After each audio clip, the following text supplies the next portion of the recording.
இன்றைய முதல் வாசகம் திருத்தூதர் யோவான் எழுதிய முதல் திருமுகத்தில் இருந்த வாசகம், அதிகாரம் 3, வசனம் 11 முதல் 21 முடிய. அன்புக்குரியவர்களே, நீங்கள் தொடக்கத்திலிருந்து கேட்டறிந்த செய்தி இதுவே. நாம் ஒருவர் மற்றவரிடம் அன்பு செலுத்த வேண்டும். காயினைப் போல் நீங்கள் இராதீர்கள். அவன் தீயோனை சார்ந்தவன், ஏனெனில் தன் சகோதரரை கொலை செய்தான். எதற்காக அவரை கொலை செய்தான்? ஏனெனில் அவன் செயல்கள் தீயவனவாக இருந்தன. அவன் சகோதரருடைய செயல்கள் நேர்மையானவையாக இருந்தன.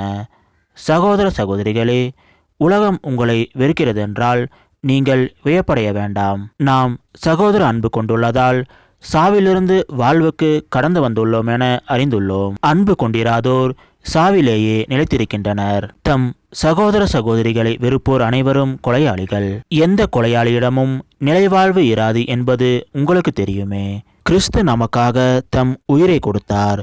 இதனால் அன்பு இன்னதென்று அறிந்து கொண்டோம். ஆகவே நாமும் நம் சகோதர சகோதரிகளுக்காக உயிரை கொடுக்க கடமைப்பட்டிருக்கிறோம். உலக செல்வத்தை பெற்றிருப்போர் தம் சகோதர சகோதரிகள் தேவையில் உழல்வதைக் கண்டும் பரிவு காட்டுவதில்லை என்றால் அவர்களிடம் கடவுளின் அன்பு எப்படி நிலைத்திருக்கும்? நாம் சொல்லிலும் பேச்சிலும் அல்ல, செயலில் உண்மையான அன்பை விளங்கச் செய்வோம். இதனால் நாம் உண்மையை சார்ந்தவர்கள் என அறிந்து கொள்வோம். நம் மனச்சான்று நாம் குற்றவாளிகள் என தீர்ப்பளித்தாலும் கடவுள் திருமுன் நம் உள்ளத்தை அமைதிப்படுத்த முடியும். ஏனெனில் கடவுள் தம் மனச்சான்றை விட மேலானவர், அனைத்தையும் அறிபவர். அன்பார்ந்தவர்களே, நம் மனச்சான்று நாம் குற்றவாளிகள் என தீர்ப்பளிக்காதிருந்தால் நாம் கடவுள் திருமுன் உறுதியான நம்பிக்கை கொண்டிருக்க முடியும். இது ஆண்டவர் வழங்கும் அருள்வாக்கு. இறைவா, உமக்கு நன்றி. இன்றைய நற்செய்தி புனித யோவான் எழுதிய நற்செய்தியிலிருந்த வாசகம், அதிகாரம் 1, வசனம் 43 முதல் 51 முடிய. அக்காலத்தில் இயேசு கலிலேயாவுக்கு செல்ல விரும்பினார்.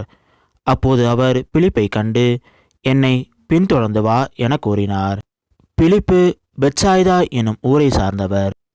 அந்திரேயா, பேதுரு ஆகியோரும் இவ்வூரையே சேர்ந்தவர்கள். பிலிப்பு நத்தானியேலை போய் பார்த்து, இறைவாக்கினர்களும் திருச்சட்ட நூலில் மோசேயும் குறிப்பிட்டுள்ளவரை நாங்கள் கண்டு கொண்டோம்.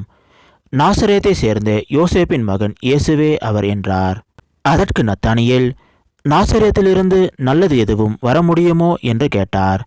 பிலிப்பு அவரிடம், வந்து பாரும் என்று கூறினார். நத்தானியேல் தம்மிடம் வருவதை இயேசு கண்டு, இவர் உண்மையான இஸ்ரவேலர், கபடற்றவர் என்று அவரை குறித்து கூறினார். நத்தானியேல், என்னை உமக்கு எப்படி தெரியும் என்று அவரிடம் கேட்டார்.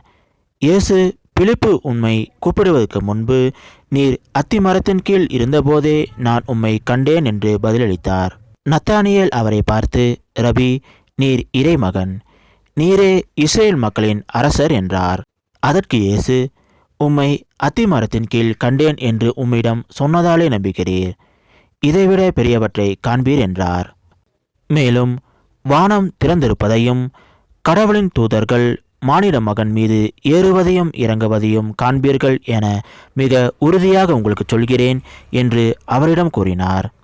இது கிறிஸ்து வழங்கும் நற்செய்தி. கிறிஸ்துவே உமக்கு புகழ்.